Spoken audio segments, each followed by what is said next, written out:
up, everybody? Welcome to the Next Guy Up podcast weekend preview episode. We are live recording on this lovely weeknight.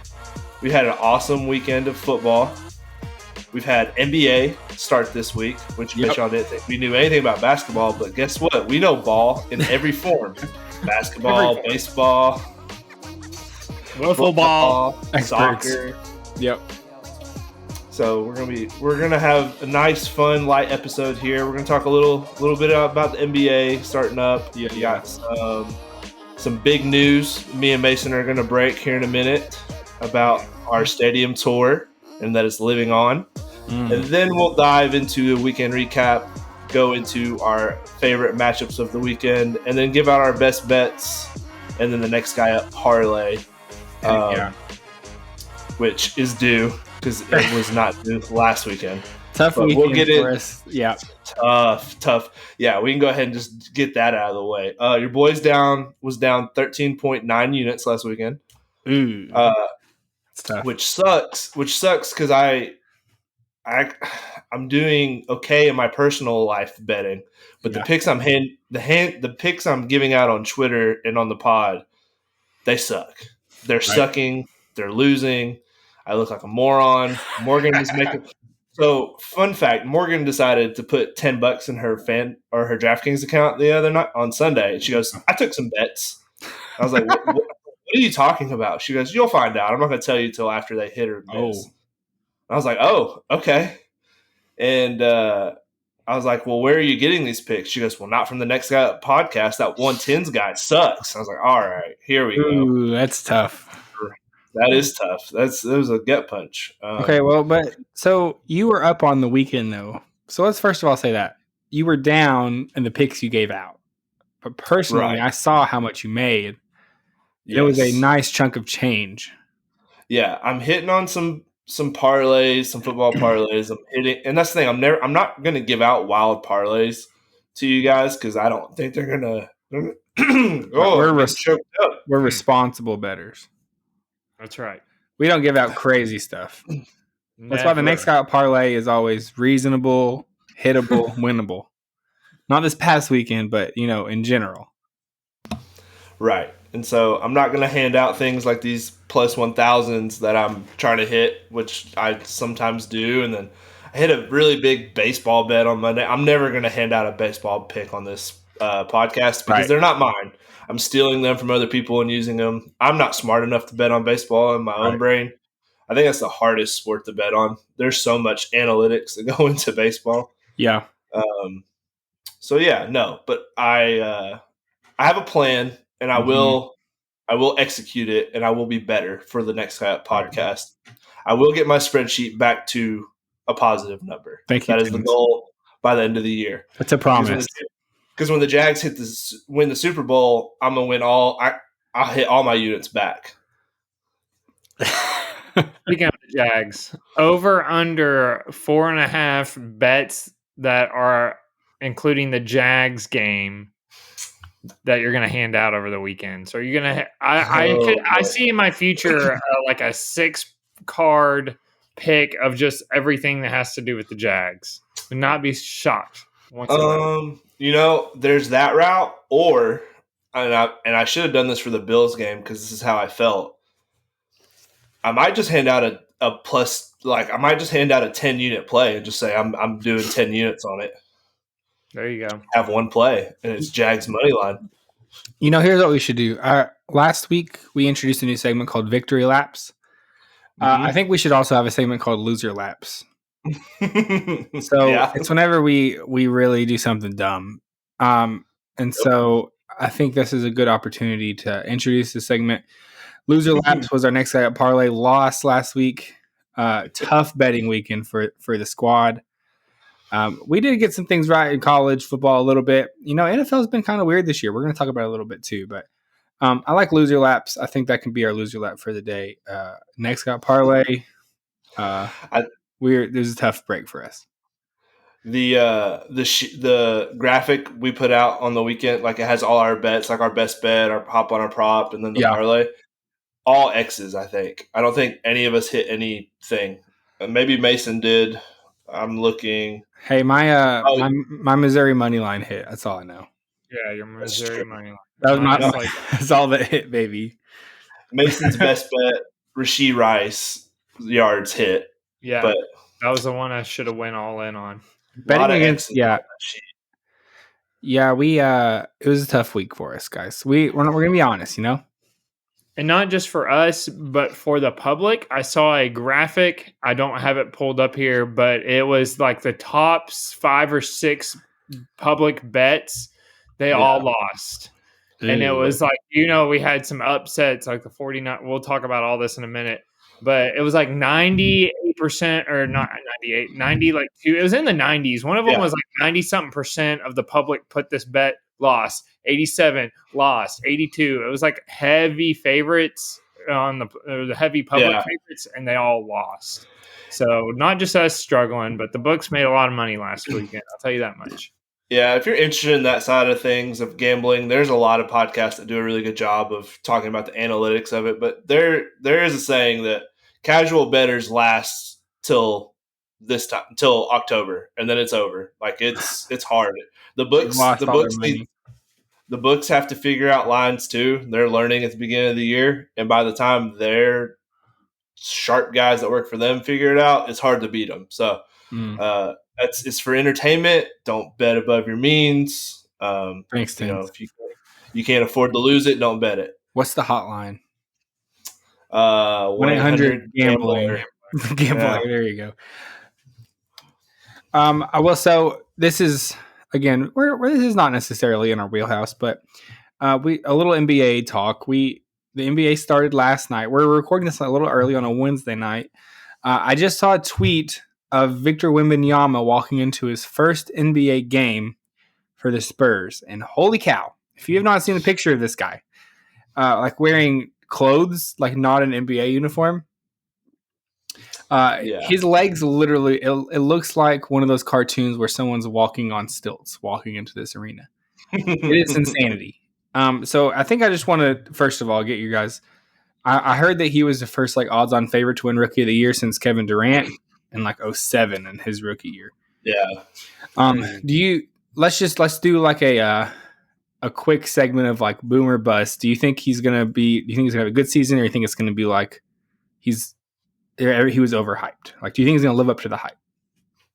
If he stays healthy, I think he lives up to the hype. He's not coming into the NBA as like a top tier scorer. That's not really like in his bag. He's a good 3-point shooter. Yeah. But he is going to change the way teams like attack offense. He is a guy who can guard the paint. Yep. And if you pass out to the 3-point line, he's so long, it takes him one step to be able to then defend a three. Yeah.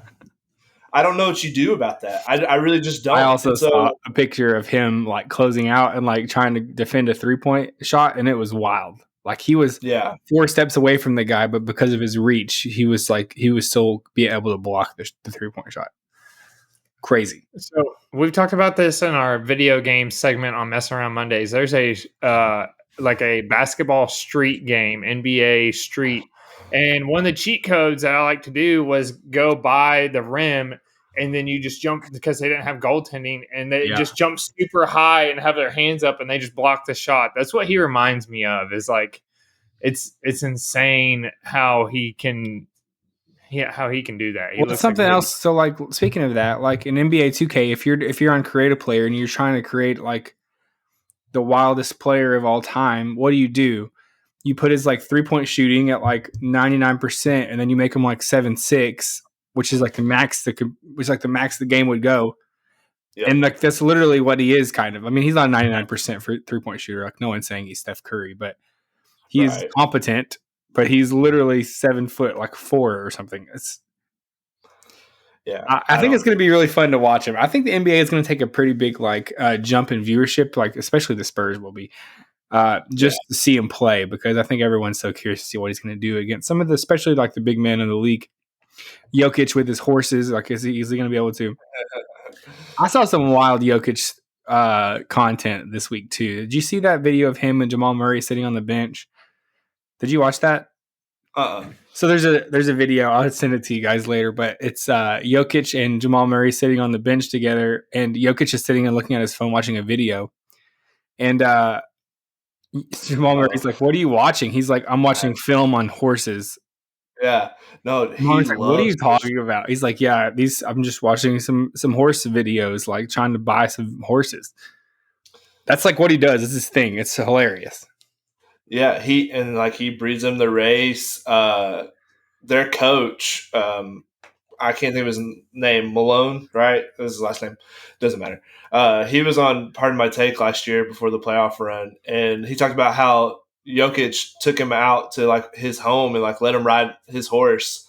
And when he got off, he's like, "I'll never let you ride my horse again. You almost got my horse hurt." Like he loves horses, man. It's wild. I think that the Jokic like storyline of, I don't know. I feel like so many of the stars in the past have done it because their dedication to the game, and they live and breathe basketball. You know, that's famous, like Kobe and those kind of guys are just in the gym all the time. First ones in the gym, like they have a bad game, they're shooting like free throws until 1 a.m. or whatever.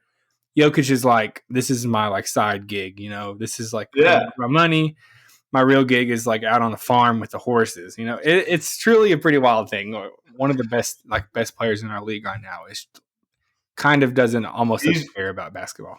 Right. And not that he doesn't care, he does, but he treats it like it's just a job. Like right. It's how he makes his money. Like it's his 9-to-5 job. And he's not like, if he loses, he's like, well, it's whatever. It's part of the game. Like, I don't know. He's a different kind of superstar because we did grow up with like the Kobe's and LeBrons where it's like they eat, live, breathe basketball. Right. And so I don't know. It's cool to have something different. And there's just so many like cool young new players to be keeping up with. Mm-hmm. With like Wemby. I like Chet Holmgren. I think he's going to be good. He's kind of built like Wemby too. He's a big 7-foot guy. I don't know. It's fun. I like the NBA. I like just keeping up with it very casually. Very casually. Yeah, I like watching highlights on Twitter. It's cool. Yeah. Yeah. One of my favorite things about Jokic was right after they won the championship, they were like telling about the parade, and he was like, "Wait, when's the championship parade?" And they were like, "In a couple of days," and he's like, "Nah, man, I'm ready to go home. I plans. I want to go home." And he was like not wanting to do it. Of course, he did the parade, but he was like, "I just want to go home. I'm ready. I'm done." I remember that video where they're like, "Oh no, the parade's not till Friday," and he's like, "Oh, horses need me." That's good stuff.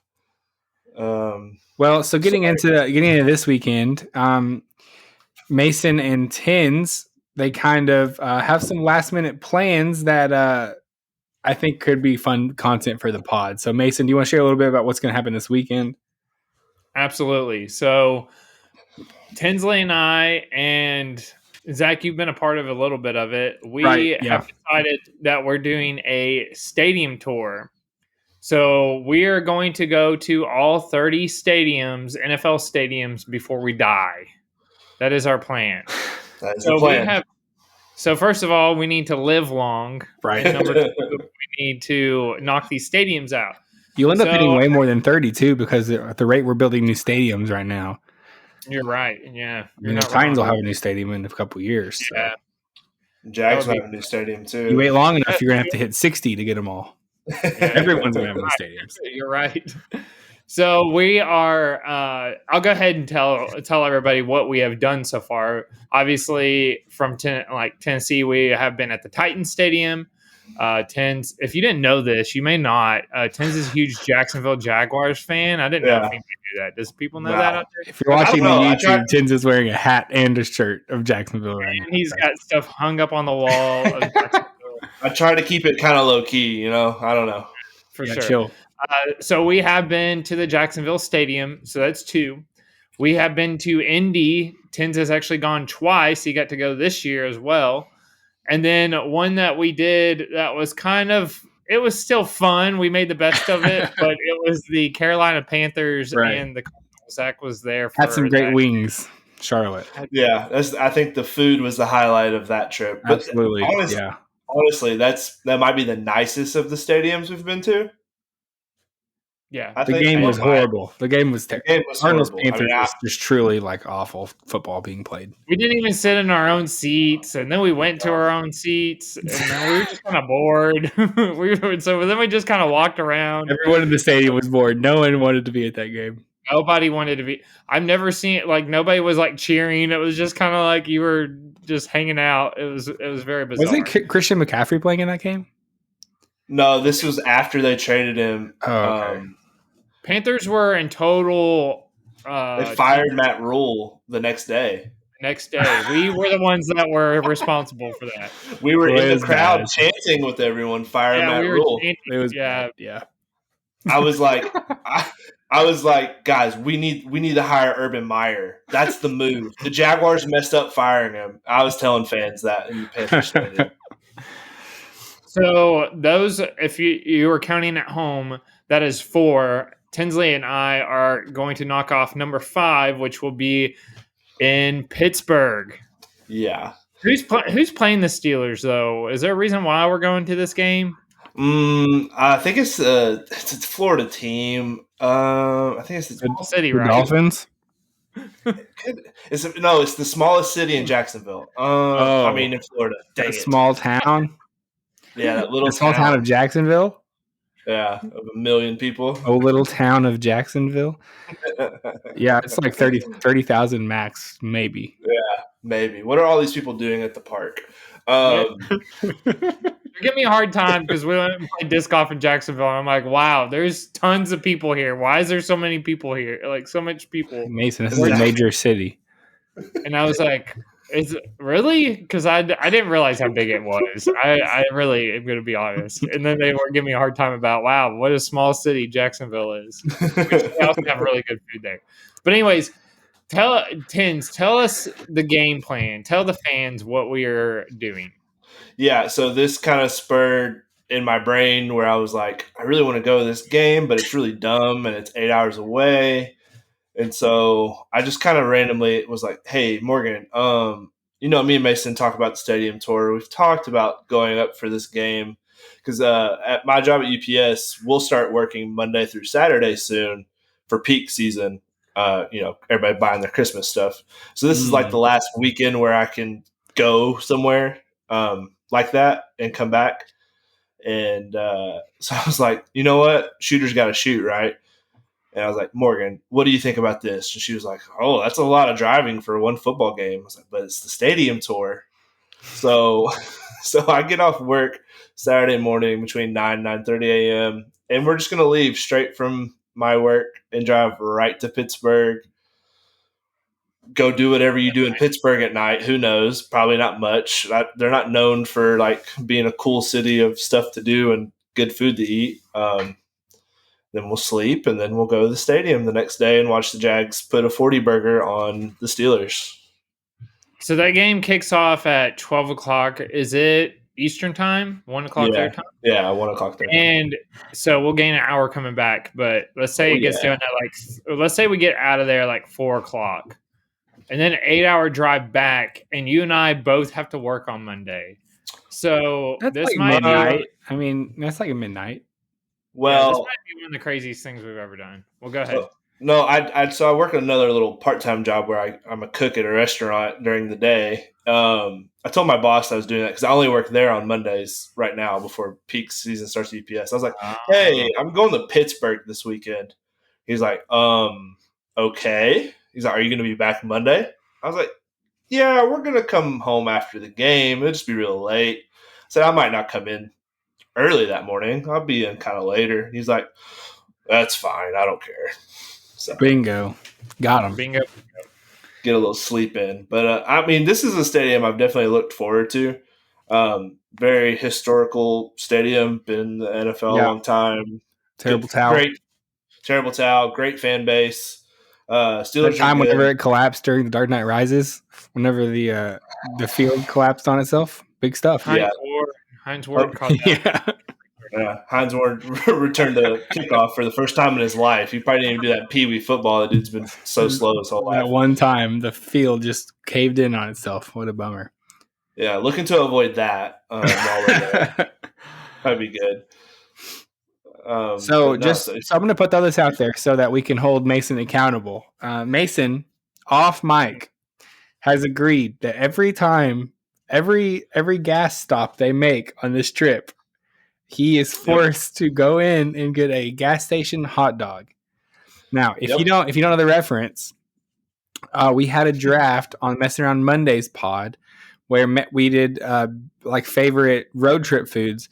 Mason drafted gas station hot dog, which we all know is a wild take. Gas station hot dogs are notoriously pretty not good, and especially not good for your stomach.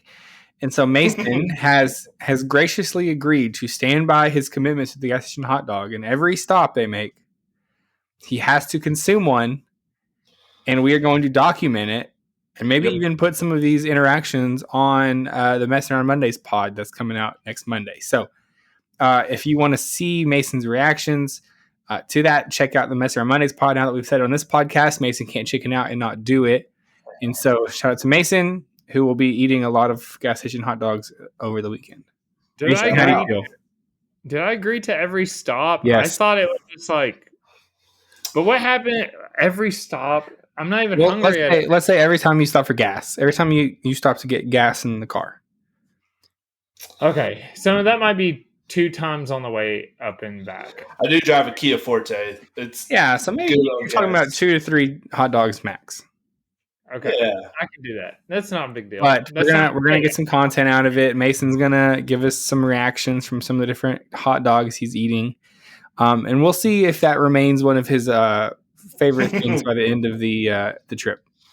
Yep, I do have the platform we use to record the podcast on my phone, so you can just take quick little recordings. We'll have some special remote episodes. Yeah, remote segments. Yeah, Monday's episode will be fun. There's strategy behind this. We're getting off topic, but with the gas station we pick, I feel like I should have a huge say because I don't want tens like picking some rundown Shell gas station that's like, we need to pick something good. You know what's good at rundown gas stations? Sunflower seeds, candy bars, all the stuff that me and Tens drafted. You did pick a gas station pizza, so that's not true. Okay, some pizza at one of the stops too. But guess what? Gas station pizza is fine. Well, I'm just saying that's not a consistent thing. Hot dog, I don't. Yeah. No, I was just saying I don't go in crappy gas stations. I'm a Speedway guy. You are a Speedway. Speedway or die. I'll say that pizzas sit out sometimes, but pizzas are harder to mess up. Like hot dogs sometimes will be out there all day, and then you're on the roller. They're still warm. Yeah, they can be warm, but how many people have okay, we're not going to rehash this, but that's disgusting if it's been sitting out there in the open for like 10 hours. And then you come and eat it after how many people have breathed on it and spit on it and all touched it probably with their hands and licked it. Like, you know the type of people that you see in gas stations. It's true. I'm up for the challenge. I'll take. Okay, he's up for the challenge. Everybody, watch out! Watch out, everybody. Okay. Okay. So are we talking football? We're talking football. All right. Well, that's good. So I would like to, before we end the banter, I did have a question. Let's get a State of the Union, Titans fans / Vols fans. How are we doing? Oh no, not good. I'll represent the Vols fans part of this this group. I will say the Vols fans. I would say overall, the game against Alabama was disheartening. We're not going to talk about it very much on this pod because we don't want to. It wasn't fun enough. No one cares about the Vols at this point because we do care about the Vols. I'm going to watch every game this season. I think there's the potential for a very good season still. I will say, solid bowl game. I think we could definitely go 9-3. I think we could definitely still get a very good bowl game. I think it's at this point, seeing the way Missouri's playing and even Kentucky has been playing, I think that it would be at this point 9-3 would be very good for Tennessee. Yeah, I think the Bama game for a lot of people was a toss-up anyways. First half looked great. The second half was horrible. Joe Milton just gets in his head, I think, more than anything. I think he's not in the place where he can be a clutch football player. I think his talent level, his ceiling is extremely high. We saw it in the first half. He played very well. Second half, he just kind of let off the gas a little bit, but I will say that our defense was out on the field a lot and started getting roasted as well. Kamal Haddon got injured, and he was definitely, they picked on his backup and him after he kind of went down with his injury. Defensive line did not do as much as they thought they were going to do, and Alabama's offensive line and running game really just kind of took over the game in the second half. So overall, I'm not going to talk about officiating. Josh Heupel didn't mention it. I'm not going to mention it here either. We're not going to be the fans who sit around and just complain about officials the whole time. Even though if you watch the game, I listened to a podcast today that was like, Bama was very disciplined. Only one penalty for 5 yards. And I was like, you obviously did not watch this game and just saw that stat because holy cow. Yeah, that was not the story of the game, was Bama being disciplined. But we're not going to go there. I'm not going to sit here and complain for 20 minutes about the officiating, even though I probably could. At the end of the day, offense couldn't execute. Defense couldn't stop the run game. Second half, Jalen Milroe kind of just he played more composed football than Joe Milton, I think. And Bama got a big win at home, which, they were 9-point favorites anyways. So without a scoop and score, Tennessee probably covers that spread, and it is what it is. Move on. Big game against Kentucky this weekend that we have to win. If we lose this game against Kentucky, the season is in jeopardy of being a big failure. Yeah, no. Finish strong, put up good numbers, make the offense look fun for recruits, so you don't lose anybody. I don't think they will. I think everybody's pretty excited about playing with Nico. Yeah. I think you might even see him. If we're winning pretty big, or maybe give him a start or two towards the end of the year just to let him. I think the UConn game, he can get some good playing time. What I've heard is the Georgia game is the big one that's been circled all year for recruiting wise. So Georgia at home is the one where we have a lot of our huge recruits coming to. I think it's just critical that we at least play well and it's a fun environment, a fun game. Yeah. Even if we don't win, it needs to be competitive throughout the whole game where our fans are into it. We just can't get our throats stomped in the first quarter and then be down 21 at halftime or anything like that. We've got to just be competitive, I think, and play well enough for it to be a fun place to go. Yeah. Yeah, you don't want the stadium to empty out after the first quarter because we're getting demolished. That's not a good look for recruits. So nope. I agree. There's still some things to be playing for. A fun bowl game isn't the worst thing in the world. A better record than Clemson and USC. Yeah, that's always fun. I can always root for that. Mason. Hey, Notre Dame. Notre Dame as well. Hey, Notre Dame. Mason, you're the voice of the Titans around here. Some would even say, what is this guy doing as a Titans fan, traveling around going to Jaguar games with this? That's a good question, Mason. Even some would ask why your wife is officially a Jaguars fan and has Jaguar merch. But here's the thing. Let's just I think what's happening. I think what's coming down the pipeline here for the Titans. So let's just hear your thoughts real quick, because it's from a guy who's been through what you're about to go through. It's not fun. It's not fun. No, rebuilds are no fun. So that is exactly what's happening. We are 2-4. Last week was our bye, so we didn't have a loss, thank goodness. But if we did play, we would have had a loss. Yeah. 2 weeks ago, Ryan Tannehill had an ankle injury in London. They are now basically giving Will Levis the start after they said that both quarterbacks will play. So they might look like they might throw Malik Willis in there a little bit. But Will Levis is going to start this week. And I think this is the passing of the torch. Unfortunately, I think Ryan Tannehill lost his job to the injury, but I think that it was going to happen regardless eventually. We'll kind of see what happens here, but we traded, and there's so much reaction in group text that I had about the trade with Kevin Byard. Yep. 30-year-old, probably one of our best defensive players. Got nothing. Once again, just gifting players, our best players, to the Philadelphia Eagles. And we're not getting things like I was shocked that we didn't at least get like a second round pick. Are you kidding me? He's a good player. And Treylon Burks, you're basically talking about a trade from AJ Brown to Treylon Burks if we think of like it was a first round pick. Yeah, that's aged really bad. Yeah. Yeah. So we're once again, the drafting has not been good. We're in total sellout rebuild mode, and we're looking to the future. And I honestly think that they are ready to tank and ready to just focus on building this team up for when the new stadium drops. I'm not even kidding. Like, I think that they are selling out, and they're going to try to get pieces and try to get draft picks and try to have a decent team when the stadium gets built. I know that's still a while from now. What is it, like 2027, 28, something like that? Ugh. Yeah. It's just kind of hard to ask fans to help pay for your stadium when the team is going to be not great for a few years. Okay, let me ask you guys. I have a quick question.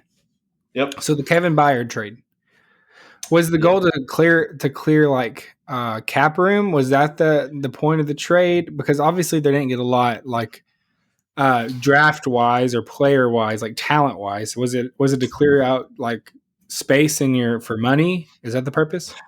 No. So this is the last year of his contract. They had redid his contract. He held out, and they paid him essentially a big sign-on bonus to play for the season. You essentially got something for him instead of getting nothing. He would have walked away as a free agent at the end of the year. You keep a guy like that if you're competing, you're going to re-sign him, all those things, because he is a great player. He's a top 5 player at his position. He's not an older player either. He would have commanded a big market. So instead of investing money right there, they're just saying, hey, we're going to just trade away the assets we have and start drafting guys. The more draft picks, the NFL GMs treat draft picks like buried treasure. Like there's always hope in a draft pick. I think you could have got more out of him, but that's not here or there. You got what you got. Yeah. But that is what happens most times with teams that are rebuilding, where they will just trade away a top tier guy. And you always look at, like, you guys are probably going to trade Derrick Henry for a 5th round pick in the next week or two. And I know Titans Twitter is going to erupt, but teams are essentially going to say, you're not competing. He's done after this year with you guys anyway. Either get something for him or get nothing. This is what happened. We lost the leverage. Now we're just kind of like, and they're going to leave you because they're not good. So they can just walk away, or you can take my 5th round pick. So essentially what happened. Yeah. It's tough. It sucks. He went to college, MTSU. He was willing. He talked about it all offseason. He's like, I'll take a pay cut to get a long-term deal done. Like, I want to stay here. And so it's tough. I hate it. I've had many Jags players I've got attached to, and then the years we suck, they get traded or just walk away for nothing. It's tough. So it's no fun to go through a rebuild. I would prepare yourselves, Titans fans, because there's a lot of rumors that the Ravens are going to beat down the door for Derrick Henry. They want him bad, which I don't want to see that happen. I don't want to see Derrick Henry in that offense. He would be a monster there with Lamar. That'd be wild. So just figured we'd get a little State of the Union. It's been a tough couple weeks. Yeah, it has been. For the state of Tennessee football. Tough stuff. In general.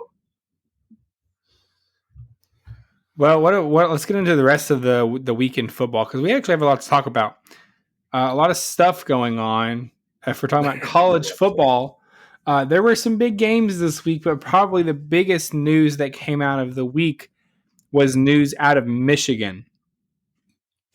Oh boy! I've done a little bit of research on what's actually happening over there, and it's pretty interesting stuff. I've heard a little bit. So if you've missed out on the Michigan saga, Michigan has been accused, and Jim Harbaugh, of stealing signs of other teams, which if it was just like visually watching them or watching tape, that's not illegal. What is illegal, though, is sending in people, like essentially sending in spies to other games to like videotape the opposing team that you're playing in the future's signs and things, seeing what they have, so that when you're in the middle of a game live, you can see the other team calling that and be ready for what they're doing. There was actually, I've heard some rumors that there was a Michigan person that visited the Tennessee-Kentucky game last year to do some recon on some Tennessee games because Tennessee was a playoff contender last year. So that's what they're being accused of. That's what's against the rules. You cannot record other teams from like inside the stadium during a game. You can watch game film and you can watch stuff that's on television and things like that. And that's obviously not legal because it's available to everyone. Similar thing that I think the Astros got accused of a few years ago. Yeah. So what are our thoughts on this Michigan saga here? I just find it interesting that there's a clear like jump where Michigan's record all of a sudden, like Michigan starts beating, Michigan State, Ohio State. Yeah. Their record drastically improves once this guy was magically added to the staff. And then I've heard some Reddit rumor board message boards that like Harbaugh technically is going to get out of this because there is a rule. A scout has come out and said, we were never allowed to discuss this with Harbaugh directly, so he could always say, I don't know what you're talking about. This wasn't me. And throw his offensive and defensive coordinators under the bus. Because you can see this guy, I forget his name now. He's standing with the defensive coordinator talking to him when they're calling in plays and doing their defensive hand signaling. Crazy. So it's wild. I mean, it's been a thing where you can – like if you pick up on it during a game, like, hey, they keep doing this on the sideline and they run this play. That's allowed. Like Zach said, you can do that, but you can't send guys to watch games and videotape and then study it and learn what they're doing. That's when you start adding that step, that's when you're cheating. Which you have to, I don't know, part of me looks at that rule and is like, how do you actually enforce that? Right. And how many teams do some version of this? Even like maybe not on the scale that Michigan does, but how many teams? I mean, what are you going to do if Nick Saban shows up on in the stands of a football game? Like, are you going to accuse him of cheating just from him being there? Now, like, who's to say he's not? I guess videotaping and stuff is different, possibly. I don't know. I don't understand how they determine what exactly crosses the line of cheating versus like, I'm a friend of the program, but I just happened to go to this football game to kind of watch it, and just see what was happening. How do you determine where it crosses the line? I guess if you're filming it, that probably does. There's a recording of it potentially. Right. That feels very hard to prove somewhere that guy was working for Michigan to record or to take down stuff for test purposes. I think one of the big talking points as well is Jim Harbaugh is just kind of scoot off into the NFL somewhere and leave this mess behind with Michigan, which Bears. He might. What he's going to do? The Michigan's. I mean, he already has to serve 2 game suspension next year. There's no telling what's about to happen from this. He's going to just wash his hands of it and say, "All right, peace out," and he'll probably be the Bears head coach next year. Like, I'm willing to bet on that. Really, he has a good relationship with the Bears ownership. Yeah, so. He played there. It's like him, like he's rumored for them or the Chargers. So I don't know. It's wild. Super Bowl winning Chargers. Ooh, Super Bowl winning Chargers. Yikes! We'll get to that time when you picked the Cardinals last season. The season before. 2 seasons ago. Sorry, the Cardinals. Yeah. Boy, what a take from Mason. He knows how to pick some Super Bowl winners. So elsewhere around the NCAA, we had a couple big games. We had, first of all, Penn State, Ohio State happened. It ended up being a pretty uneventful game. It kind of happened as we expected it to. Ohio State took care of business at the end. Pretty boring game. Not a lot of offense. Penn State, great defense. Offense, not good, which is kind of what we expected to happen. Ohio State's offense, honestly, not that great either, except for maybe, they have Marvin Harrison Jr., obviously, who's, I think, should be in contention for the Heisman. I don't know that he actually is at this point, but should be. I think, depending, if you're thinking about how he's affected his team. there was a couple of big games in the Big 12. Texas and Oklahoma both just nearly ruining the Big 12's chance at a playoff spot. Both of them, Texas and Oklahoma, both to pretty bad teams. Texas to Arizona State and Oklahoma to UCF both almost dropped a game against teams that they had no business dropping a game to. So they both stayed alive, but it was very close. Now in the Pac-12 as well. Sorry, Tenzer, you gonna say something? No, I was going to say the same thing happened in the Pac-12 too, where we had our number one team now that's favored to be the team that comes out of the Pac-12. Yeah, Washington, they barely survive. Boy, they play a bad game as well. Yeah, 15-7 being the final score. And this was a game that the over/under was 60, and somebody took it. I don't know who would do that and gave it out, but anyway, no, I think it's this common theme that we've talked about where I don't think there's any truly elite team this year.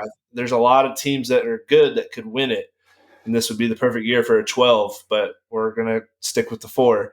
And so I think this is the biggest chaos we could have. Like there's going to be something's going to happen, and it's fun. It's fun as like, yes, I am a UT fan. As I like to joke, I grew up a Gators fan. We keep finding all my old Facebook memories. I send them to you guys. So I'm not gonna die on the hill of UT because I didn't grow up dying on that hill. But I just love college football. Is like just anything is possible at this point in a season like this.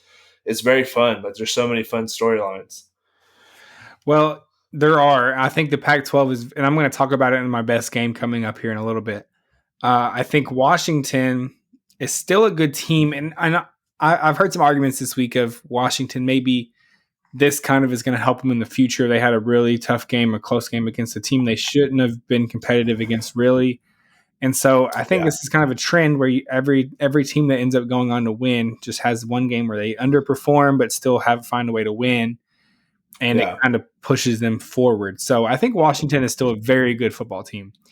I will say that North Carolina, it's almost like comparing it to Tennessee, South Carolina last year, where North Carolina played Virginia, a team that Tennessee like smoked as the season opener, and Virginia is not good.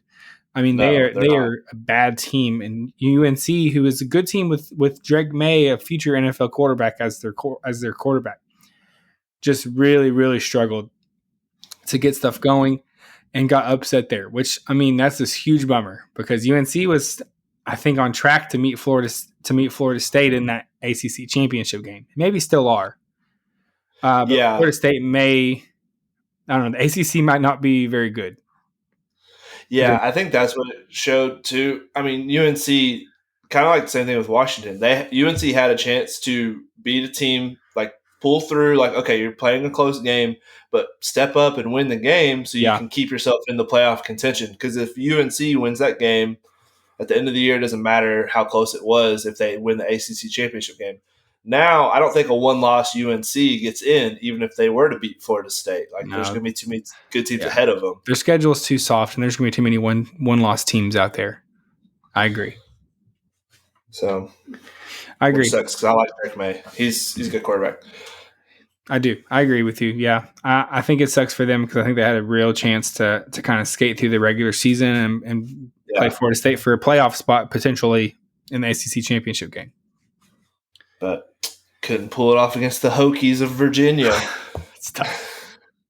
Do we want to transition to NFL real quick, Mason? Virginia, the Hokies.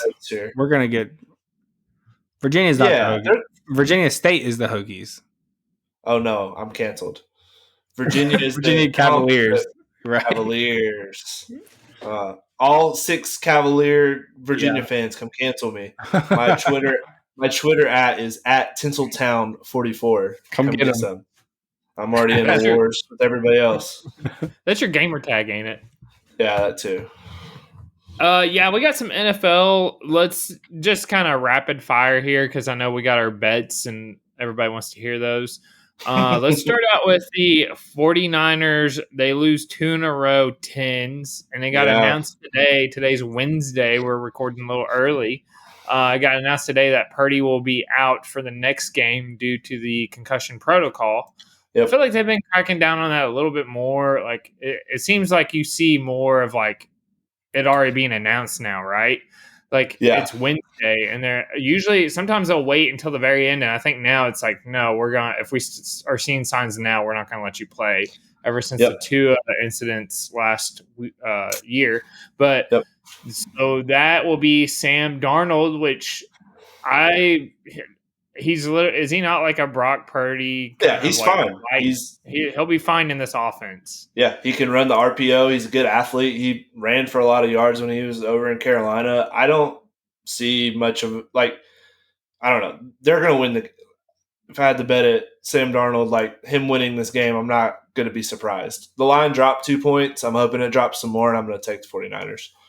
Well, I want to go ahead and jump to my matchup of the week, and then we can transition back over because this was my matchup of the week, which is the Bengals are at the 49ers. In my opinion, first of all, I want to see how the 49ers respond after losing 2 straight. We've already talked about the injury. Bengals are coming off a bye. Will we see a healthy Joe Burrow now? How will they respond? 49ers do look a little one-dimensional with McCaffrey being their main offense. He scored their only 2 touchdowns last week. Wait, did they have another one? I can't remember at the very end. Okay, he scored their only 2 touchdowns. So kind of curious to see how that game will play out. What do you think, 10s? Yeah, no, I definitely, like I said, I think they're going to have a good bounce back. Sam Darnold probably adds a little bit more as far as the RPO. He can run. He's a better athlete than Brock. I think they're missing Debo. He gives them that one more threat to run the ball or pass the ball to where it kind of frees up Ayuk and Kittle and all that. I just think, it's NFL. They were on a good roll. They might have gotten overhyped a little bit. That's what tends to happen in the NFL. We all are very quick to jump on a bandwagon of, can this team be beat? Yes. These dudes are all professional football players. Even the worst team in the NFL can beat a good team if a team is not prepared the right way or they're not on their A game. It's any given Sunday is a real thing. So I looked at this spread before the announcement of Purdy being out. Do you want to guess the spread? It was 5.5. Oh, you got it right. Yes. Sorry, I've been in the lab a lot. I've also been in the lab. Do you know what it is now after the announcement? 3.5. 3.5. So it moved 2 points, which I kind of told you already. I felt like it's just like you're taking this clone and subbing them in. Like I really do think that I feel like sometimes Purdy does a little bit better when it comes to not turning the ball over. Words with Mason. I couldn't figure out what I was trying to say there. But that's why Sam Darnold struggled a little bit last year was with the turnovers. But anyways, that was my matchup of the week.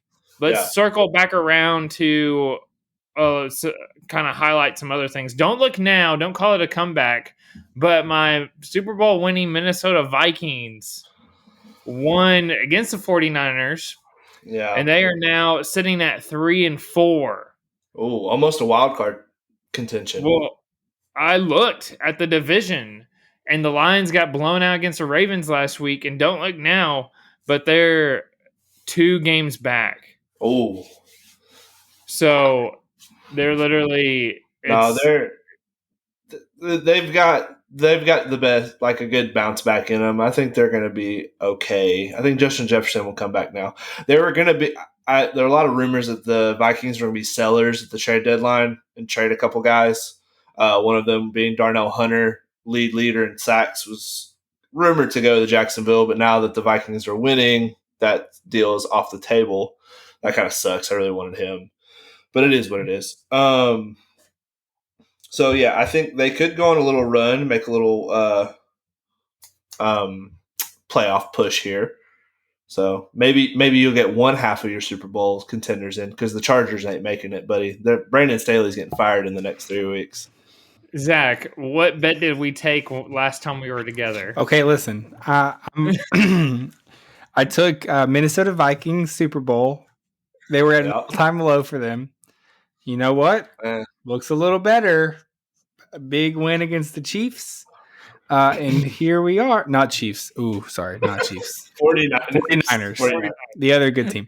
Hey, big win against the 49ers on Monday night. And all of a sudden, Vikings, Kirk Cousins looks pretty good once they get Justin Jefferson back. I think we're going to be cooking a little bit. So I think that's setting me up for a nice cash out by the end of the season when they're in the playoffs. I'll turn my 59-cent bet into a couple bucks, and we're going to call it a day. That's where I'm at. There you go. Was it really 59 cents? Yeah, it was 59 cents to win like $37.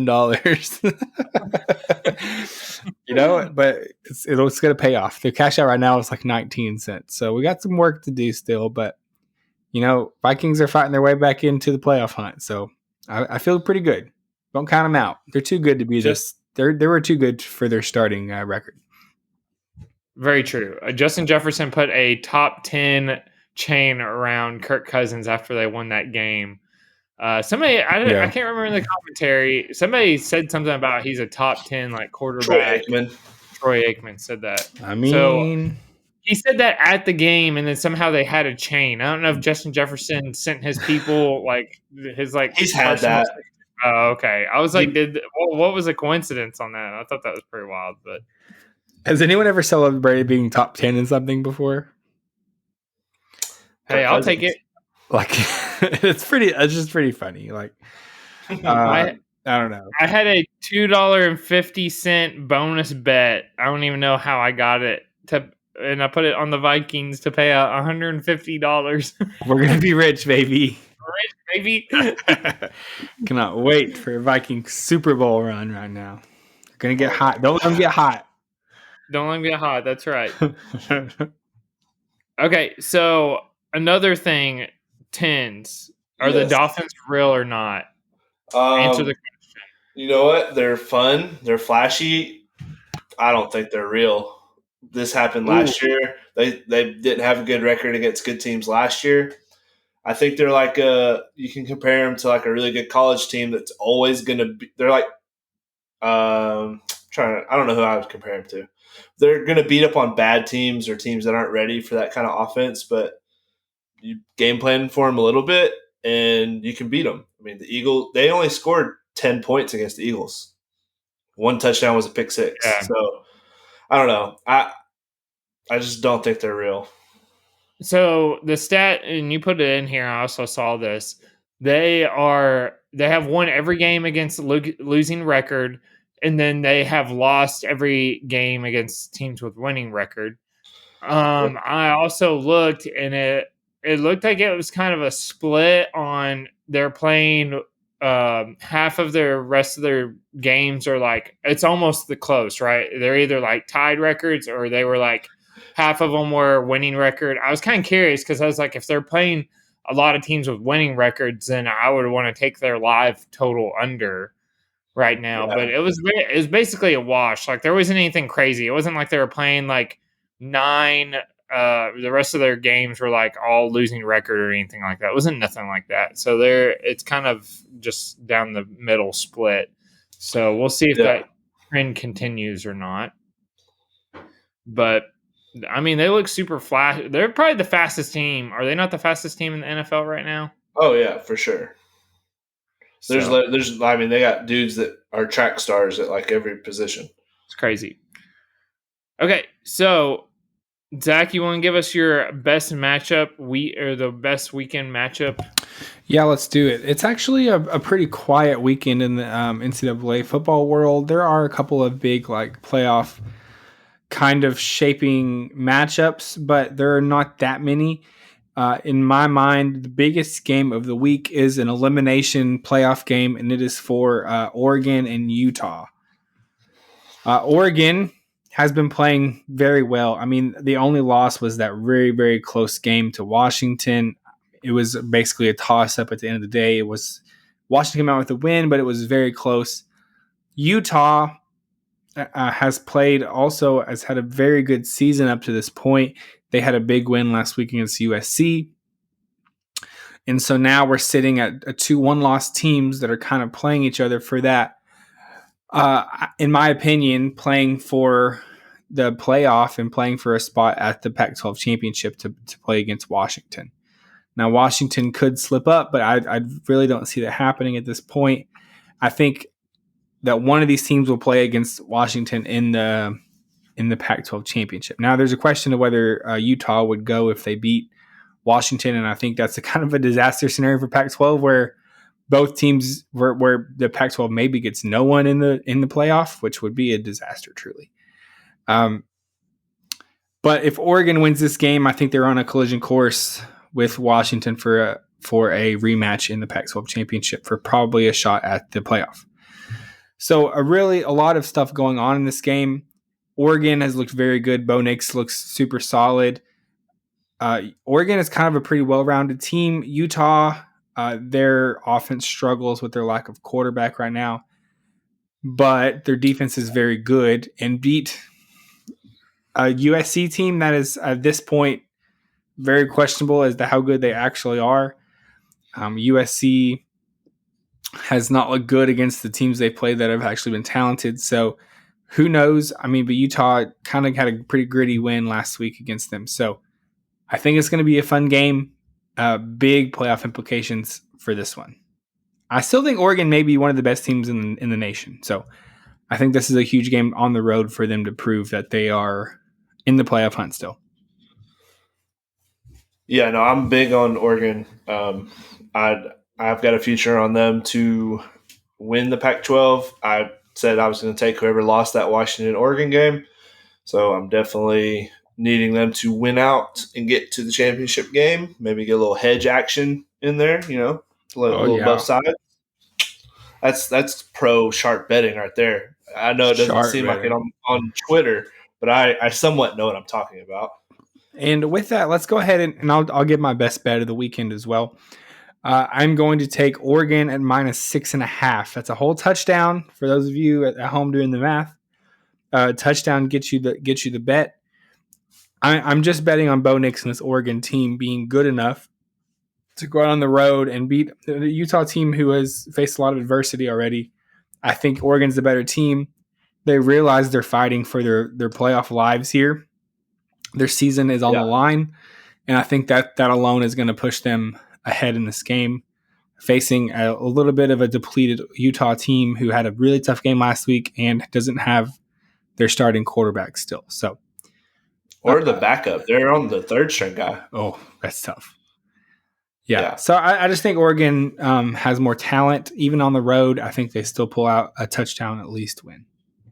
Yep. I like that. I've been looking at that one too. So I'm glad the professor of college football took it because I'm going to follow him. Hey, I'm 3 in a row, baby. 3-0 in the last 3 weeks on my next guy at Parlay. So is that what we should call him now? The professor? The professor. I'm much more of like a storyline guy versus like an X's and O's matchup guy. As far as college, I think it plays a little better in college because, these are college guys, and I think some of the storylines play out better. Like last week, I was like, South Carolina is their locker rooms in shambles; they're falling apart, and you were correct. Looked very bad. So I just think sometimes you got to follow those. And I think Oregon is just trending towards a playoff spot and that big Washington game. So that's where I'm putting my bet. All right. Well, I'll go ahead. Is that your parlay leg as well? It's parlay leg. Yeah, I'm giving out one bet this week. It's a surefire winner. Yeah. Well, so I'm actually going to do the same thing. I'm going to do one bet. We'll put out more bets on the Twitter, but I didn't want to force anything. I found one thing I liked. I couldn't find anything else, so I'm going with this is my best bet and my leg for the parlay, and it's going to be Falcons money line first quarter at -130 on Caesar Sportsbook. The reason why I'm specifically telling you a sportsbook is because for some reason DraftKings does not have the first quarter. I don't know if it was the whole have Will Levis starting or something, but they do not have the first quarter. I was able to shop around. They had it on BetMGM. They have it on FanDuel, but this was the best number. This is also very important. I'm telling you money line, not minus a half a point. Well, Mason, what's the difference? Thanks for asking, everybody. Money line will assure you that if it ends in a tie at the first quarter, your leg will be voided. So we will just get our money back. So if for this leg for the parlay, the only thing that we will be rooting for if it is 3-3 or 7-7 or whatever, 10-10, that will be we just are rooting for Tinsley's leg and Zach's leg. So it's not a win, but it's not a loss either. So we'll take it. Let me tell you why I want to go with this. This is tough for me. I do not like betting against my team. However, it's a clear. We've already talked about it, so I don't want to repeat too much of it. Clearly, it's a rebuild with trading away Kevin Byard, starting Will Levis. He's going to work out the first start jitters. So, guess when the last time the Titans led after the first quarter? Anybody want to guess? Sometime last year. Close. It was week 1. Oh boy! So week 1 we led against the Saints going after the first quarter. It's week 8 now, people. Also, make sure, like I said, you do the money line option. And that's it. Put it in the books. That's my bet. Falcons money line first quarter. The last first quarter bet we had to sweat it, but I hit it. It was with the 49ers, so I'm feeling pretty good about this one.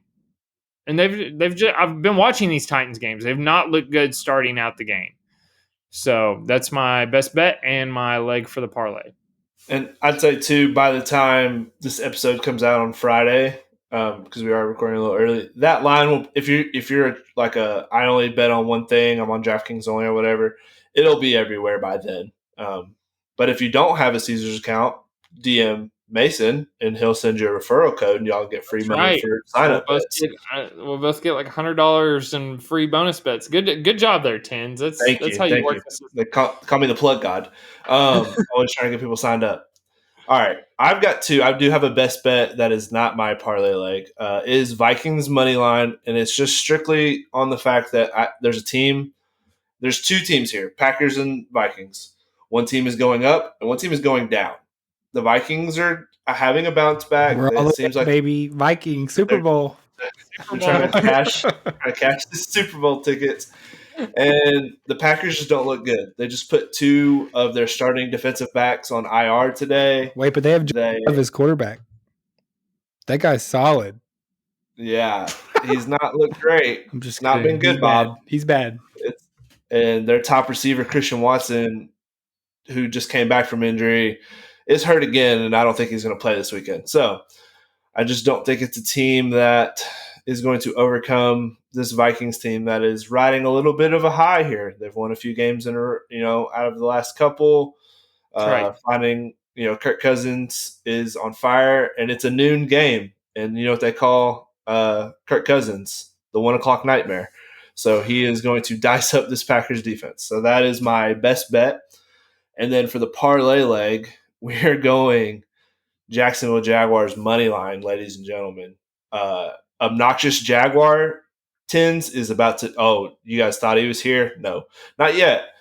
He's about to be here because it's about to be a whole lot of winning and a whole lot of in everyone's face. We're going to Pittsburgh. I'm going to be there. Mason's going to be there wearing a Fred Taylor jersey, and we are going to wreck these dudes. It's going to be hilarious. TJ Watt, I'm not scared of you.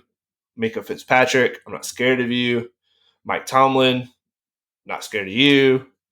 Last time we played in Pittsburgh, we intercepted Ben Roethlisberger 5 times. And that happened twice, once in a playoff game and once in the regular season. So we have a fun time up in Pittsburgh, the Jacksonville Jaguars do. So Jaguars money line. Mason, what does that going to cook up our parlay at? Because I did not have my Caesars app open. Yeah, well, we got different numbers on the Caesar. So I'm trying to find the minus 130, like just trying to find a leg on here. This will be close enough. It is at plus 480. Ooh. So Jags, sound of that. That's hot. Jags minus 142, Oregon minus 6.5 at minus 112, and then my leg, the Falcons money line first quarter minus 130. I love this parlay. Love it. All right, put it in the books, baby. And that's an episode, guys. How we feel? Feel great. Feel great. Ready to hit the road. Get up to Pittsburgh. I cannot wait to watch Mason eat multiple gas station hot dogs. I'm ready for it.